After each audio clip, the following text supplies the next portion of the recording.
దేవుని నామమునకే మహిమ కలుగునుగాక. ఇది నూతన నిబంధనలో ఓ గొప్ప విశ్వాస పోరాట యోధుడి కథ. ఒక రకంగా క్రైస్తవ్య విశ్వవ్యాప్తికి యేసుచే అన్యజనులకు అపోస్తలుడిగా ఎన్నుకోబడిన వాని కథ.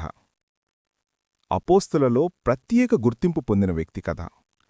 3 ఖండాలు ప్రయాణించి అనేక సంఘాలు కట్టి నిజక్రీస్తు రాయబారి అనిపించుకున్న వాని కథ.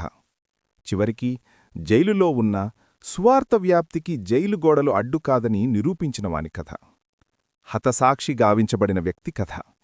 ఒక రకంగా క్రైస్తవ్యంలో మన ప్రభువు యేసుక్రీస్తు తర్వాత ఎక్కువగా వినిపించే పేరు. క్రీస్తు మార్గంలో నడవడానికి దిశానిర్దేశం చూపిన వ్యక్తి కథ.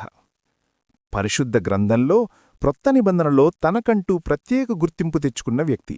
బెన్యామీను గోత్రంవాడు, రోమా సామ్రాజ్య పౌరసత్వం కలవాడు. స్థిరపడిన కుటుంబం.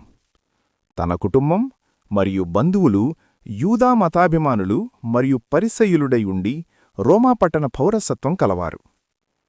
ధర్మశాస్త్రోపదేశకుడు గమలియేలు పాదముల యొద్ద సకల విద్యలయందు శిక్షితుడాయను. విద్యను ముగించినప్పటికీ మిగుల నిష్టగల పరిసయ్యుడాయను. ధర్మశాస్త్రం అవపోసన పట్టినవాడు. యెహోవా దేవుని ధర్మశాస్త్ర విషయంలో చావడానికైనా చంపడానికైగా తెగించేవాడు. స్తెఫను చావుకు అంగీకరించినవాడు. యెరూసలేమునందలి క్రైస్తవులను చెదరగొట్టిన తరువాత దమస్కునందు ఈ క్రైస్తవ మార్గంలో ఉన్నవారిని బంధించి యెరూసలేముకు తీసుకుని రావడానికి దమస్కులోని సమాజముల వారికి పత్రికలిమ్మని అడుక్కొనెను. పత్రికలు పొంది దమస్కుకు ప్రయాణమాయెను. అతనే సౌలు అనబడిన పౌలు.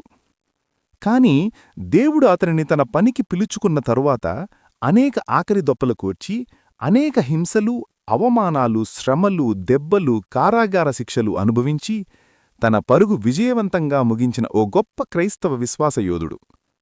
తన పత్రికల ద్వారా క్రీస్తు మార్గానికి దిశానిర్దేశం చేసి దేవుడు అప్పగించిన పనిని సంపూర్ణం చేసిన గొప్ప ఆదర్శమూర్తి. ఎవరిమీద ఆధారపడకుండా తనకొచ్చిన చేతివృత్తి చేసుకుంటూ అనేకులను క్రీస్తు మార్గంలో నడిపించిన వ్యక్తి. ఇక నుండి పౌలు జీవితం, పరిచర్య సంపూర్తిగా మీ ముందుకు పరిచయం చేస్తున్నాము. విభాగానుగా మీ ముందుకు తీసుకురాబోతున్నాము. మీకు నచ్చితే మా ఛానల్ సబ్స్క్రైబ్ చేసి, లైక్ చేసి సపోర్ట్ చేయగలరు.